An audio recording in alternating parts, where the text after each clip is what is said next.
క్రీస్తునందు ప్రియులరా, ఈనాటి పరిశుద్ధ పునరుత్థాన ఆదివారపు దేవుని దినమును పాటించుటకు, అనుభవించుటకు, ఆయన నామమును ఘనపరచుటకు ప్రభువారు మనకిచ్చిన ఈ మంచి సహవాసమునకు మనలను ఆయన ఆజ్ఞ గైకొనడానికి కృప చూపిన దేవునికి నిండు వందనాలు చెల్లిస్తూ ఈ ఆరాధనలో పాల్గొన్నటువంటి ప్రియ శ్రోతలైన మీ అందరికీ యేసుక్రీస్తు నామమున వందనాలు చెల్లిస్తూ, మరి ముఖ్యముగా మొన్నటి దినకాలములో కాశ్మీర్ ప్రాంతంలో మన భారతదేశ కొంతమంది పౌరులను మరి తీవ్రవాదులు ఘోరాతి ఘోరముగా హతమార్చారు. వారి కుటుంబాలకు దేవుడు ప్రగాఢ ఆదరణ, ధైర్యము కలుగజేయాలని మనమందరము ప్రార్థన చేయాలి. ఎందుకంటే దేవుడు అన్నాడు, దేశమును గురించి ప్రార్థన చేయమన్నాడు, దేశమును ప్రేమించమన్నాడు. యేసుక్రీస్తు ప్రభుల వారు ఈ లోకానికి అందుకే వచ్చాడు. ఒక మానవుడు మరొక మానవుడును గౌరవించుకోవాలి, ప్రేమించాలి, ఒకరిని ఒకరు సహకరించాలి అని రాజ్య స్థాపన చేయటానికి ప్రభు వచ్చాడు. ప్రియులారా, మరి నేటి పరిస్థితులు మనం చూస్తున్నప్పుడు నైజీరియా ప్రాంతంలో క్రైస్తవులను ఊచకోత ఒకేసారి సుమారుగా 100 మందిని నైజీరియా దేశములో క్రైస్తవులను పీకలు కోసేశారు ఒకేసారి. ప్రియులారా,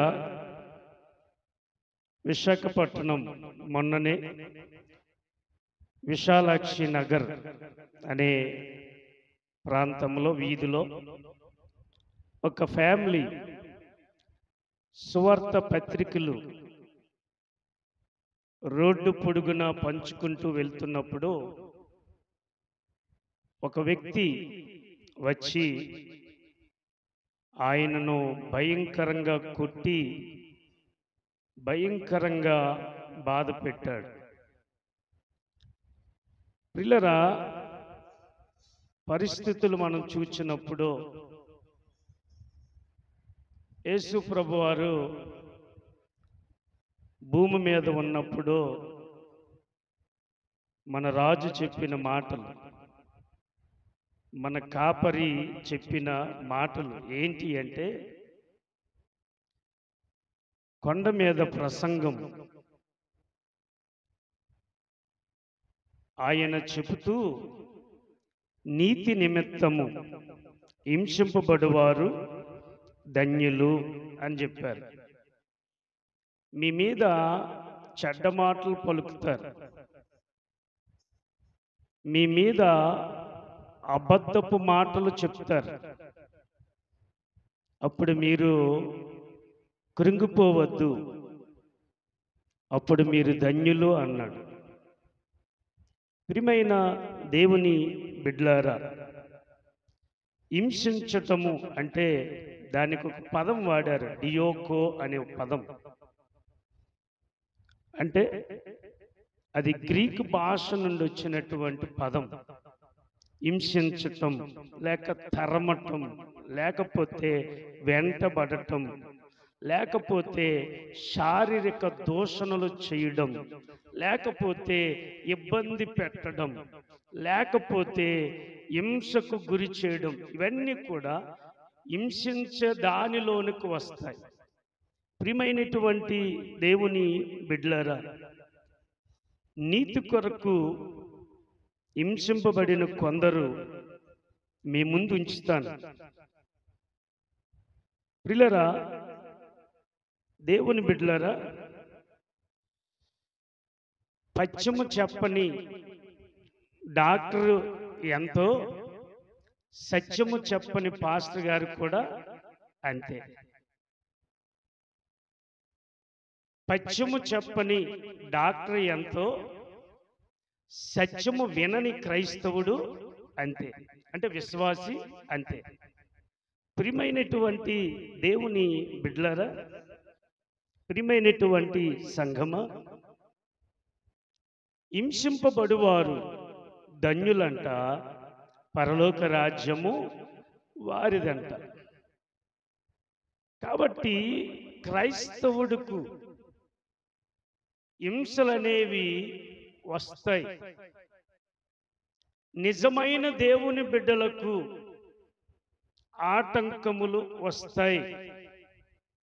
ఆటంకాలు వచ్చినప్పుడు భయపడకూడదు.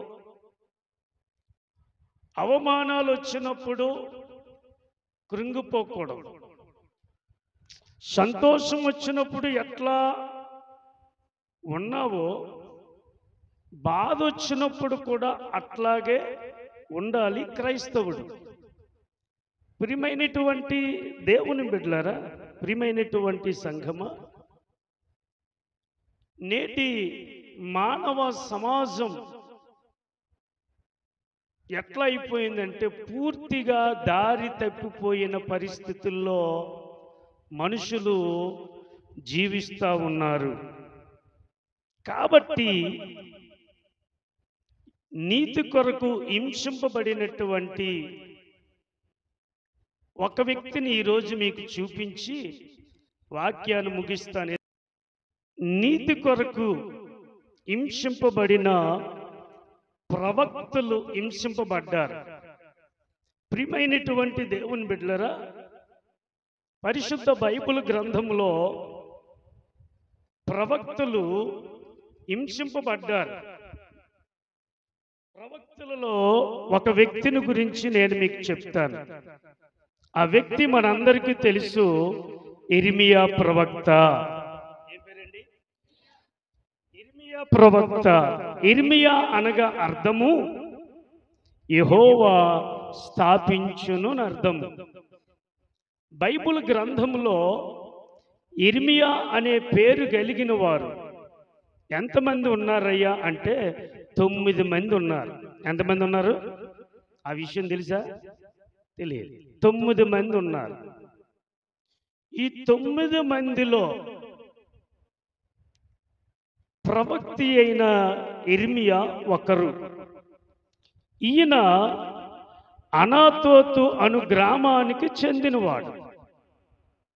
ఇతడు ప్రియులరా యాజక కుటుంబానికి చెందినవాడు. ఇతడు తన పిత్రార్జితము ఆస్తి కలిగినటువంటి వాడు. ప్రియమైనటువంటి దేవుని బిడ్డలారా, అతడు ఇంకా యవ్వనములోనే ఉంటుండగా దేవుడు అతనిని ప్రవక్తగా ఎన్నుకున్నాడు, పిలిచాడు. ప్రియులారా, దేవుని పని చేస్తూ ఉన్న ప్రవక్త ఇర్మియా దేవుని మాటలు ప్రజలకు అందిస్తూ ఉన్నాడు. ప్రవక్త యొక్క పని ఏంటంటే, దేవుని యొద్ద నుండి వచ్చిన సమాచారము దేవుని ప్రజలైనటువంటి వారికి చెప్పడము ప్రవక్త యొక్క పని. ప్రియమైనటువంటి దేవుని బిడ్డలారా, దేవుని వచ్చినటువంటి సమాచారము దేవుని ప్రజలైనటువంటి వారికి అందిస్తూ ఉంటే, ఈ ప్రజలు అతని పనంతటిలో కూడా ఎదిరించిన వారుగా ఉన్నారు. ప్రియమైనటువంటి దేవుని బిడ్డలారా, నీతి విషయాలు చెప్తున్నప్పుడు, పరిశుద్ధత విషయాలు చెప్తున్నప్పుడు, సత్యమును గురించి చెప్తున్నప్పుడు, దేవుడు ఆ ప్రజలకు ఏదైతే చెప్పమంటున్నాడో అది చెప్తున్నప్పుడు దేవుని ప్రజలైనటువంటి ఈ యూదులు యెరెమీయా మీద ఎదురు తిరిగారు. ప్రియమైనటువంటి దేవుని బిడ్డలారా, దేవుడు యెరెమీయాను కాపాడుకుంటూ వస్తూ ఉన్నాడు. హల్లెలూయా, హల్లెలూయా. ప్రియమైనటువంటి దేవుని బిడ్డలారా, వాగ్దానము పిలుపును అందుకున్నటువంటి యెరెమీయా, దేవుని చేత ఎన్నిక చేయబడిన యెరెమీయా, దేవుని చేత ఏర్పాటు చేయబడిన యెరెమీయా, బాలుడుగా ఉన్నప్పుడే దేవుడు యెరెమీయాను ఏర్పాటు చేసుకున్నటువంటి యెరెమీయా రోషము గలవాడై దేవుని పక్షముగా నిలబడ్డాడు. ఉన్నది ఉన్నట్టుగా బోధించేవాడు, తప్పులను ఖండించేవాడు, అక్రమాలను ఖండించేవాడు, అవినీతిని ఖండించేవాడు, వారి దుర్మార్గపు పనులను గూర్చి హెచ్చరించి బుద్ధి చెప్పేవాడు యెరెమీయా. ప్రియమైనటువంటి దేవుని బిడ్డలారా, ప్రియమైనటువంటి సంఘమా, ఎవడు ఏమనుకున్నా తాను పిలిచిన దేవునికి నమ్మకంగా యథార్థంగా బ్రతకడానికి యెరెమీయా ఇష్టపడ్డాడు. యెరెమీయా తన ప్రాణమునకు అపాయం వచ్చినప్పటికీ, తన ప్రాణమునకు గండములు ఏర్పడినప్పటికీ వాటేటికి భయపడకుండా దేవుని ప్రజలు చేసిన తప్పులను ఎత్తి చూపి, ఇది మంచి పద్ధతి కాదు, మీరు దేవునికి దూరం అయిపోతారు, దేవుని కోపానికి ఆగ్రహం అయిపోతారు, కాబట్టి జాగ్రత్త అని హెచ్చరించేవాడు. ప్రియమైనటువంటి దేవుని బిడ్డలారా, యెరెమీయా యూదా రాజు యోషియా ఏలుబడిలో 13 సంవత్సరాలు వారి మధ్య ప్రవచించాడు. అంత మాత్రమే కాదు, యూదా రాజు అయిన యెహోయాకీము ఏలుబడిలో 11 సంవత్సరాలు ప్రవచించాడు. అంత మాత్రమే కాదు, ప్రియమైనటువంటి దేవుని బిడ్డలారా, ప్రియునరా, బారాకు అనేటువంటి దగ్గర 3 మాసములో ప్రవచించాడు. ప్రియమైనటువంటి దేవుని బిడ్డలారా, ప్రజలు అతని మాటలను ఎంత మాత్రము వినకపోవుటి చేత అతనికి విచారము కలిగింది. అయ్యో, వీళ్ళు దేవుని ప్రజలు, ఐగుప్తు నుండి విడిపించి రక్షించి వీరికి అన్ని సదుపాయములు చేసినప్పటికీ వీరి దేవుని యొక్క చిత్తమును పాటించకుండా, దేవుని ఆజ్ఞను పాటించకుండా, దేవుని మాట వినకుండా వీళ్ళు బ్రతుకుతున్నారని యెరెమీయా బాధపడిపోతూ ఉండేవాడు.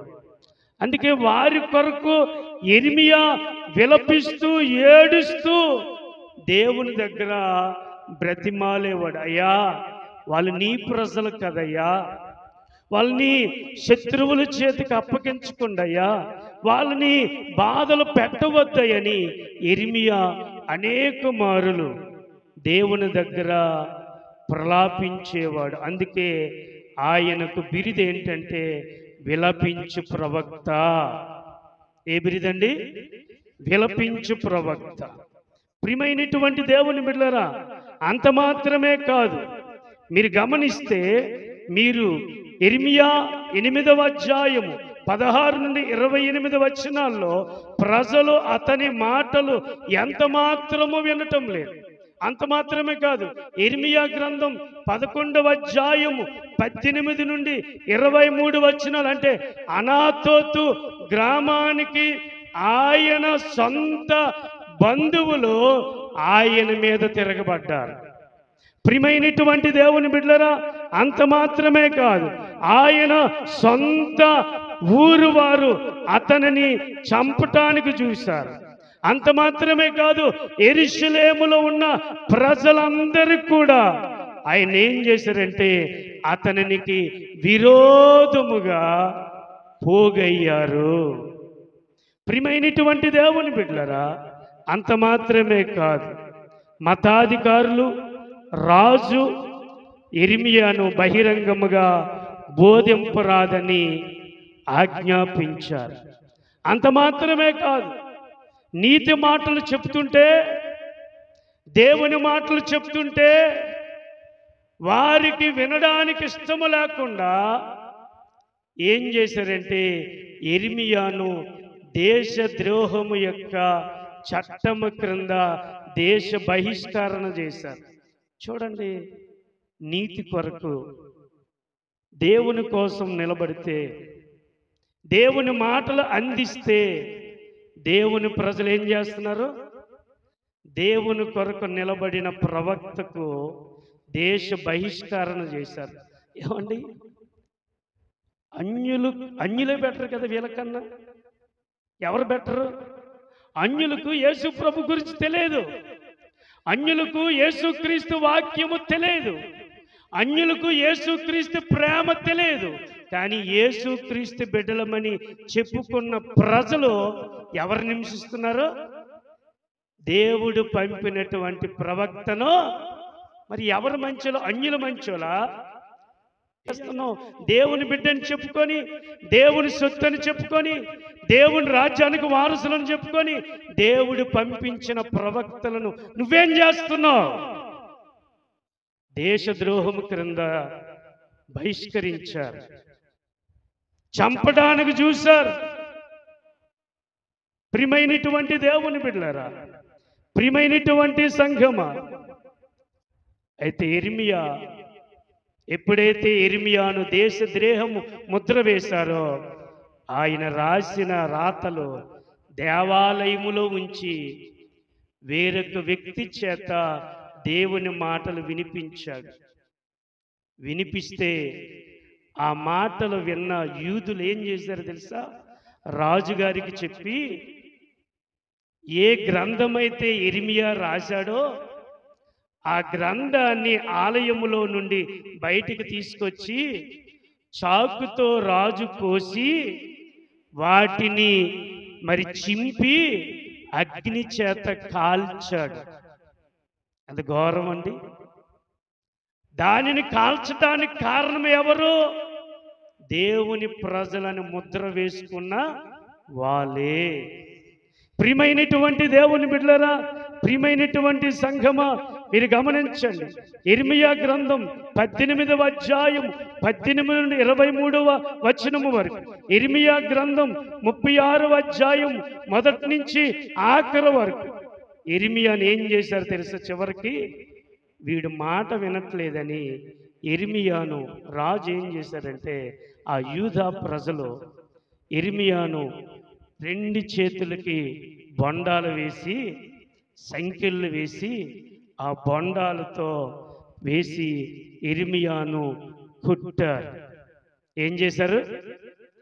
యెరెమీయా గ్రంథం 20వ అధ్యాయం 3 వచనాలు చూస్తే యెరెమీయాను బొండాలతో కట్టారు, యెరెమీయాను కొట్టారు. యెరెమీయా ఏం తప్పు చేశాడు? యెరెమీయా ఏ పాపం చేశాడు? యెరెమీయా వారికి వ్యతిరేకంగా ఏం మాట్లాడాడు? ఏం మాట్లాడలా. అయ్యా బాబు, మీరు దేవుని బిడ్డలు, దేవునికి దూరం అయిపోతున్నారు, దేవునికి దగ్గర అవ్వండి, దేవుని చిత్తాన్ని పాటించండి, దేవుని ఆజ్ఞలు గైకొనండి. అయ్యా, మీరు దేవుని కొరకు ఉన్నట్లయితే దేవుడి మీ ప్రాణాలు కాపాడుతాడయ్య అంటే, రే మా ఇష్టంరా, మా ఇష్టం. నువ్వెవడు చెప్పడానికి? ఏంటి ప్రవక్త ఎందుకున్నాడు? మీ కొరకు కాదు, దేవుని కొరకు ఉన్నారు. దేవుని మాటలు అందించటానికి ఉన్నాడు, ఉన్నది ఉన్నట్టుగా చెప్పడానికి ఉన్నాడు. ప్రియమైనటువంటి దేవుని బిడ్డలారా, యిర్మీయాను కఠిన హింసలు పెట్టారు. యిర్మీయా ఏం చెప్తున్నాడంటే, ఇదిగో మీరు బబులోనుకు మద్దతు ఇవ్వండి, ఐగుప్తుకు మద్దతు ఇవ్వద్దు. బబులోను పెద్ద రాజ్యము. దేవుడు ఐగుప్తును కూడా బబులోనికి జయం ఇవ్వడానికి దేవుడు ఇష్టపడుతున్నాడు. మీరు ఐగుప్తుకి వెళ్ళొద్దు, ఐగుప్తుకు మద్దతు ఇవ్వద్దు. మీరు దేనికి మద్దతు ఇవ్వాలి తెలుసా? బబులోను నెబుకద్నెజరుకు మద్దతు ఇవ్వండి అని యిర్మీయా చెప్తున్నాడు. దేవుడు యిర్మీయాకు చెప్పాడు, ఇదిగో వారికి చెప్పు ఐగుప్తుకు మద్దతు ఇవ్వద్దని, ఇదిగో బబులోనుకు మద్దతు ఇవ్వమని చెప్తే వారు ఏం చేశారంటే, ప్రియమైనటువంటి దేవుని బిడ్డలారా, యిర్మీయా గ్రంథం 37వ అధ్యాయము ప్రియులారా, మీరు 1 నుంచి 15 వచనాలు చూస్తే, అలాగూ చెప్పినందుకు యిర్మీయా మీద కోపపడ్డాడు, చెరసాల్లో వేశారు. ప్రియులారా, గాత తీసి యిర్మీయాను గాతలో పాతి పెట్టేశారు. ఏం చేశారు? గాతలోన పాతి పెట్టేశారు. వీళ్ళు బాగోగుల గురించి చెప్తే, వీళ్ళు సుఖం గురించి చెప్తే, వీళ్ళు మంచి గురించి చెప్తే వాళ్ళకి ఎలాగుంది? చెడుగా ఉంది. ప్రియులారా, యిర్మీయాను ఎప్పుడైతే అలాగును చేశారో, బబులోను రాజు యెరూషలేము మీదకి వచ్చి ప్రియులారా తునకలుగా యోధా ప్రజలను చంపేశాడు శత్రువు రాజు చేత. కొంతమందిని బబులోనికి చెరకు తీసుకొని పోయాడు. యిర్మీయా చెప్పాడు కదా, రే బాబు మీకు దండం ఉంటుందిరా, మీరు ఐగుప్తుకు సపోర్ట్ ఇవ్వద్దు, బబులోనుకు సపోర్ట్ ఇవ్వమంటే బబులోనుకు సపోర్ట్ ఇవ్వకుండా ఐగుప్తుకి సపోర్ట్ ఇచ్చారు. బబులోను దేశము పెద్ద దేశం, పెద్ద రాజ్యం. దేవుడు నెబుకద్నెజరుకి జయం ఇవ్వడానికి ఇష్టపడ్డాడు. ఎందుకో తెలుసా? కొన్నిసార్లు దేవుడే దేవుని ప్రజలను శత్రువులకు అప్పగిస్తాడు. ఎందుకో తెలుసా? దేవుని ప్రజలకు బుద్ధి రావాలని, దేవుని మీద వారికి మనసు పుట్టాలని వారిని శత్రువుల చేతికి అప్పగించాడు. అయితే ఎప్పుడైతే వీరు బబులోనికి మద్దతు ఇవ్వకపోక, ఎప్పుడైతే వీరు ఐగుప్తుకు మద్దతు ఇచ్చారో, బబులోను రాజు నెబుకద్నెజరు యెరూషలేము మీద దండయాత్రకు వచ్చాడు. మొత్తం కొలాప్స్ చేసిపోయాడు, నాశనం చేసేసాడు, చెరక తీసుకెళ్ళిపోయాడు. ఇప్పుడు అందరూ చెరసాలలో బందీలుగా ఉన్నారు. యిర్మీయా కూడా చెరసాలలో ఉన్నాడు. అప్పుడు నెబుకద్నెజరు ఏం చేశాడో తెలుసా? చెరసాలలో ఉన్న యిర్మీయాను విడిపించి, యిర్మీయా మన కోసం మంచి వారికి సమాచారం ఇచ్చాడు. అయితే యిర్మీయాను వాళ్ళు బాధ పెట్టారు.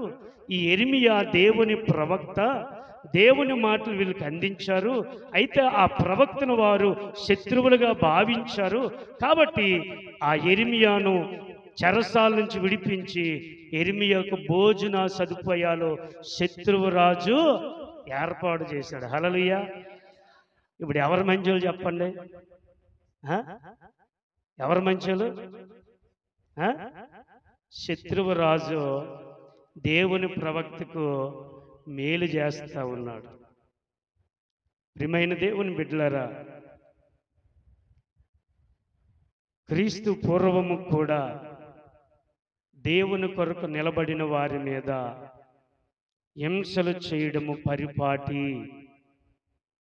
కాబట్టి దేవుని బిడ్డలమైన మన మీద హింసలు జరుగుతాయి, చంపుతారు, అవమానాలు అభండాలు వేస్తారు.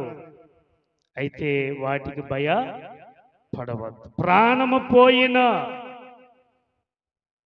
యేసు కొరకు నిలబడాలి. ఏమండి, బైబిల్ చింపేసిన సాధు సుందర్ సింగ్, బైబిల్ కాల కింద మట్టిన సాధు సుందర్ సింగ్ యేసు ప్రభు దేవుడని తెలుసుకున్న తర్వాత సొంత తండ్రి సొంత తల్లికి చెప్పి విషం పెట్టి చంపియాలనుకుంటారు. ఏమంటే ఎవరాలు? సొంత 9 మాసాలు మోసి కని పెంచిన తల్లి తండ్రి నిజమైన దేవుని కొరకు నిలబడ్డాడని, నిజమైన దేవుని తెలుసుకున్నాడని, నిజమైన దేవుడు యేసే అని ప్రకటిస్తున్నాడని సాధు సుందర్ సింగ్ గారిని చంపటానికి ప్రయత్నం చేశారు. ప్రియులారా, నీతి కొరకు హింసింపబడిన వారు ధన్యులు, పరలోక రాజ్యము వారిది. ఎవరో ఒక మాట అంటారని, ఎవరో ఏదో తిడతారని, ఎవరో ఏదో దూషిస్తారని ఆ మాటలకు కృంగిపోక, ఆ మాటలు నీకు కాదు, ఎవరికో తెలుసా? సర్వశక్తిమంతుడైన దేవుని మీద పలుకుతున్నారు. వాళ్ళకి భూమి మీద గతి మతి ఉండదు అని నేను చెప్పలే, మోషే చెప్పాడు నిర్గమకాండం సంఖ్యాకాండంలో. వారికి భూమి మీద ఇక్కడ స్థానం ఉండదు, అక్కడ స్థానం ఉండదు. మోషే అంటాడు, రే మీరు నాన్న అనట్లేదురా, నన్ను పంపిన దేవునిని అంటున్నారా అన్నాడు. కాబట్టి జాగ్రత్త. నీతి కొరకు హింసింపబడిన వారు ధన్యులు, పరలోక రాజ్యము వారిది. కాబట్టి ప్రియమైనటువంటి దేవుని బిడ్డలారా, ప్రియమైనటువంటి సంఘమా, యిర్మీయా వారిని గద్దిస్తే వాళ్ళు ఏం చేశారంటే యిర్మీయా మీద కసి పెట్టుకున్నారు, యిర్మీయాను హింసించారు, యిర్మీయాను చంపటానికి చూశారు, యిర్మీయాను బాధ పెట్టారు, యిర్మీయా శరీరం మీద తేళ్ళు వదిలేశారు. యిర్మీయా శరీరం మీద ఏం చేశారు? తేళ్ళు వదిలేశారండి. మరి ఎంత కసాయి మనసులో చూడండి. ప్రియమైనటువంటి దేవుడు, ఎందుకని? మీరు పరిశుద్ధంగా ఉండండి, పరిశుద్ధమైన దేవుని మాట వినండి, విగ్రహారాధన జోలికి వెళ్ళొద్దండి అన్న మాటకు యిర్మీయాని ఏం చేశారు? హింసించారు. ప్రియులారా, యిర్మీయా దేవుని ప్రజలైన యూదులకు పరిశుద్ధతను ప్రకటించటం వలన యిర్మీయాను హింసించారు. ఈ రోజున లోకము నిన్ను కూడా హింసిస్తుంది. ఈరోజు లోకము నిన్ను కూడా బాధపడుతుంది. ఈరోజు లోకము నువ్వు నీతిగా మాట్లాడినప్పుడు, పరిశుద్ధత కొరకు మాట్లాడినప్పుడు నీకు శత్రువులు ఎక్కువైపోతారు. అయితే భయపడమాక. ఏమండి, శరీర సంభవానికి భయపడొద్దండి. ఎవరికి భయపడాలి? శరీరమును ఆత్మను చంపువారికి ఆ యేసయ్యకు భయపడాలి. కాబట్టి ప్రియమైనటువంటి దేవుని బిడ్డలారా, అందుకే అంటాడు మరి 1 పేతురు 1వ అధ్యాయం 14వ వచనం 16వ వచనం చూస్తే, యిర్మీయా పరిశుద్ధంగా ఉండండి అని చెప్తే వాళ్ళకి ఆ మాట బాధ అనిపించింది. చదవండి. నేను పరిశుద్ధుడినై ఉన్నాను, మీరును పరిశుద్ధులై ఉండుడి.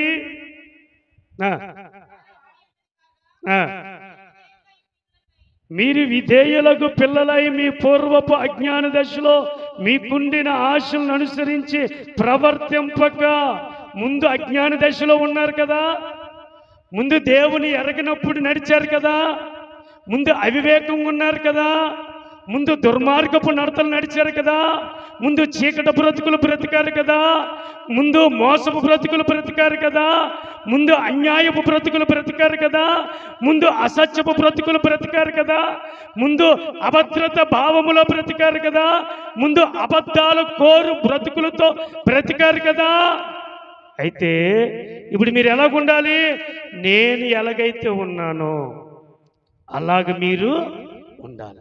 మునుపు నడుచుకున్నట్లు మీరు ఇప్పుడు నడుచుకోవద్దు.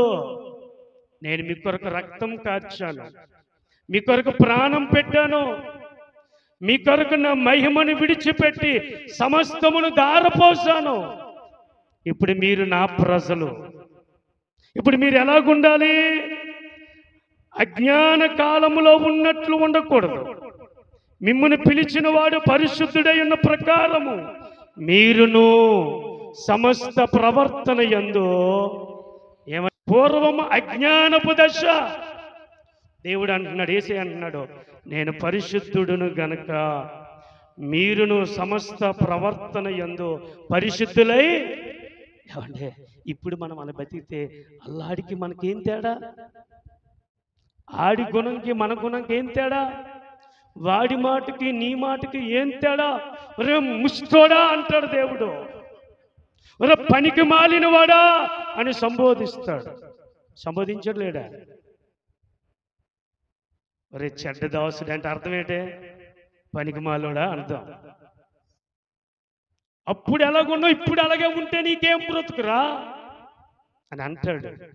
అందుకే ఇర్మియా వారి అపవిత్రమైన బ్రతుకులు బాగుపరచడానికి నిజమైన దేవుని మాట వినండ్రా బాబు అంటే ఇర్మియా మీద కసి పెట్టుకున్నారు, కొట్టారు, పిల్లలు హింసించారు, చెరసాల వేశారు, దేవుని గ్రంథాన్ని చింపారు, కాల్చారు.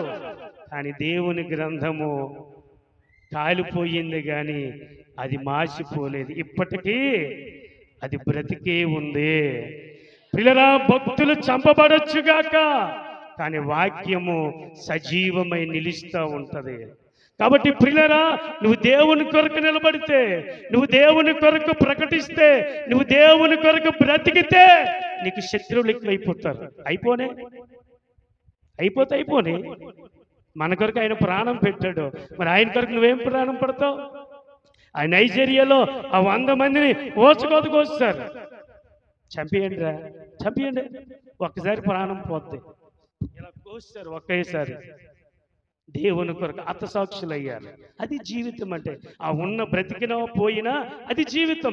అలాగ పౌరుషంగా బ్రతకాలి.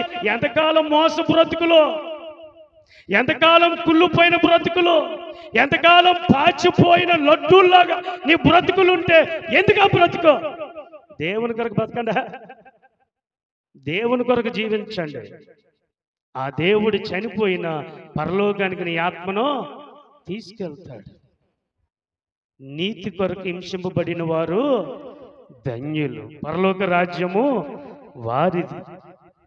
వీళ్ళకి పరిశుద్ధంగా ఉండండి అంటే విగ్రహారాధన వైపు వెళ్ళారు. విగ్రహారాధన వైపు వెళ్తే దేవుడు ఏం చేశాడు తెలుసా?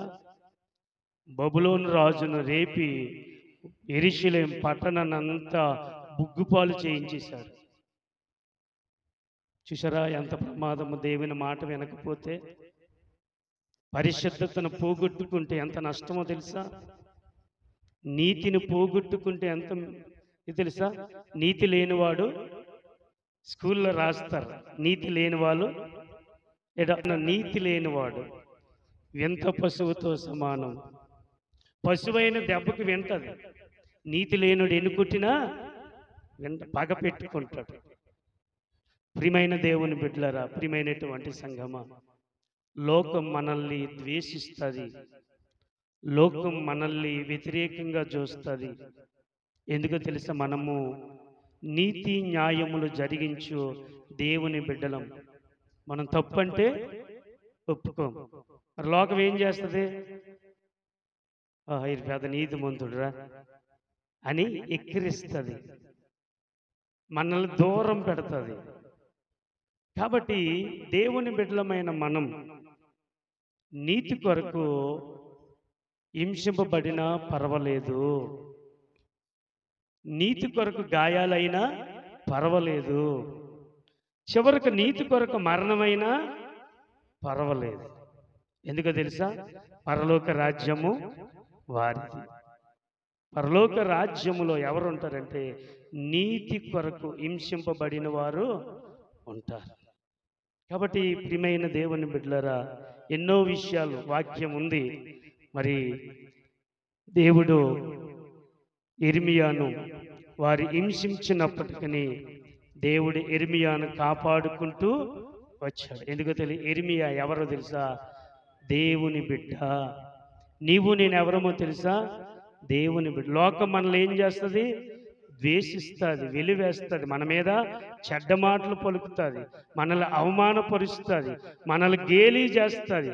ఆ మాటలు విన్నప్పుడు కృంగిపోక నిద్ర మానేసి ఏడ్చుకొని ఉండమాక, దేవునికి స్తోత్రం అని గంతులు వేయాలి. ఎందుకో తెలుసా? ఆయన కొరకు నువ్వు హింసింపబడుతున్నావు. ఆయన నీ కొరకు ప్రాణం పెట్టాడు. మరి ఆయన కొరకు నువ్వేమీ బాధపడకపోతే మంది ఒక బతికేనా? హల్లెలూయా. నీతి కొరకు దేవుని బిడ్డలు హింసింపబడతారు. ఎవరో కాదండి, నీ సొంత వారే, వాక్యము విలువ తెలియని వారే నిన్ను బాధపడతారు. నీ పొరుగు వారే, నీ స్నేహితులే, నీ వారే నిన్ను ఇబ్బంది పడతారు. అప్పుడు కృంగిపోమాక, దేవా నీకు స్తోత్రం, నాకు ఓర్పును ధైర్యాన్ని దయచేయి ప్రభువా అని ప్రార్థన చేయాలి. నా 30 సంవత్సరాలు సేవా పరిచర్యలో ఎన్నో ఒడిదుడుకులు అనుభవించాను. చిన్న వయసులో 23 సంవత్సరాలలో సేవకు వచ్చిన నేను ఎన్నో ఒడిదుడుకులు అనుభవించాను. ఎంతో పెద్ద పెద్ద వయసులో పెద్ద వాళ్ళని అనుభవించాను. ఒకరోజు నా యేసయ్య వాళ్ళ దగ్గర తలగా ఉంచాడే తప్ప ఎన్నడూ తోకగా ఉంచలేదు. నా పరిచర్య జీవితంలో నేను అనుభవించిన అవమానము కన్నా రెట్టింపు ఘనత దేవుడు నాకు ఇస్తూనే వచ్చాడు. హల్లెలూయా, హల్లెలూయా. ఎందుకో తెలుసా? మనం తప్పు చేయకూడదు, తప్పు మాట్లాడకూడదు, తప్పును ప్రోత్సహించకూడదు.